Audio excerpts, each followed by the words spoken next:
Halo,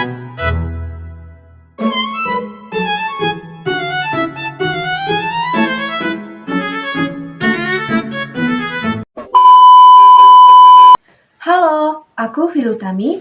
Di video ini, aku akan membahas sedikit tentang sejarah akuntansi di dunia dan di Indonesia. Sebelum masuk ke dalam sejarah akuntansi, apa sih yang kamu pikirkan ketika mendengar kata akuntansi? Beberapa dari kamu mungkin langsung membayangkan deretan angka, uang, perhitungan, lengkap dengan tulisan debit dan kredit. Penting bagi kita untuk memahami apa itu akuntansi dan betapa pentingnya akuntansi dalam kehidupan manusia. Akuntansi sendiri merupakan sebuah sistem yang digunakan untuk mencatat, mengelola, dan menyajikan informasi keuangan suatu entitas bisnis atau organisasi. Dalam kehidupan manusia, akuntansi sangat penting karena dapat membantu seseorang atau organisasi dalam membuat keputusan finansial yang tepat. Nah, kali ini kita akan cari tahu tentang sejarah akuntansi di dunia. Pada tahun 1494, ada seorang ilmuwan ahli matematika asal Italia bernama Luca Pacioli. Ia mempublikasikan buku yang berjudul. Dalam buku tersebut, terdapat subjudul Tractus de Computus et Scriptoris yang mengajarkan sistem pembukuan berpasangan. Subjudul inilah yang menjadi cikal bakal munculnya akuntansi. Setahun setelah buku tersebut dipublikasi, akuntansi mulai diterapkan di Italia. Dan seiring berjalannya waktu, akuntansi mulai diakui sebagai disiplin ilmu tersendiri. Setelah Perang Dunia Kedua, pengaruh akuntansi semakin terasa di dunia barat. Bagi banyak negara, akuntansi merupakan masalah nasional dengan standar dan praktek nasional yang melekat erat dengan hukum dan aturan yang profesional. Dari sistem inilah, pembukuan dan laporan keuangan dapat tersusun secara sistematis dan terpadu karena dapat menggambarkan laba, rugi, kekayaan, serta hak milik perusahaan.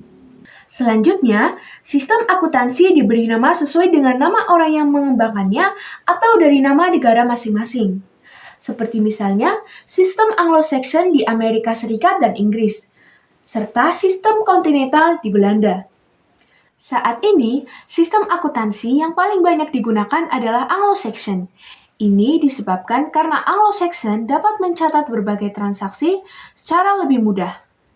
Di samping itu, sistem Anglo-Saxon melakukan pembukuan yang terdapat dalam satu bagian akuntansi. Sedangkan sistem lain justru memisahkan antara pembukuan dengan akuntansi.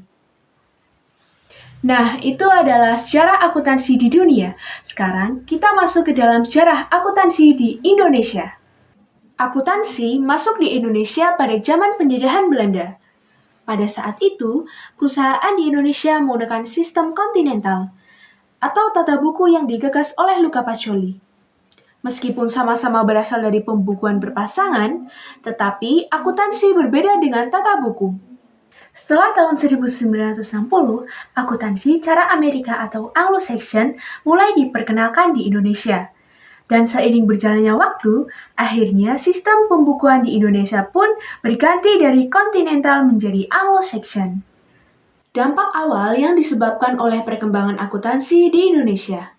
Yang pertama, pada tahun 1957, peristiwa konfrontasi Irian Barat yang melibatkan Indonesia dan Belanda, sehingga berakibatkan para seluruh pelajar yang berada di Belanda ditarik dan melanjutkan studinya di berbagai negara.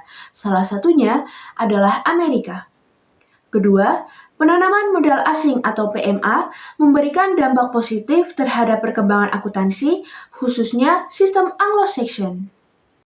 Pada perkembangan berikutnya, akuntansi di Indonesia menerapkan pedoman standar akuntansi keuangan atau PSAK sebagai upaya penyesuaian terhadap global, peningkatan transparansi laporan keuangan, dan peningkatan kualitas laporan keuangan di Indonesia. Nah, itu tadi sejarah munculnya akuntansi baik di dunia dan di Indonesia. Kalau kamu mau cari tahu seputar akuntansi lebih dalam, jangan lupa untuk mencari referensi lainnya dari Google ya.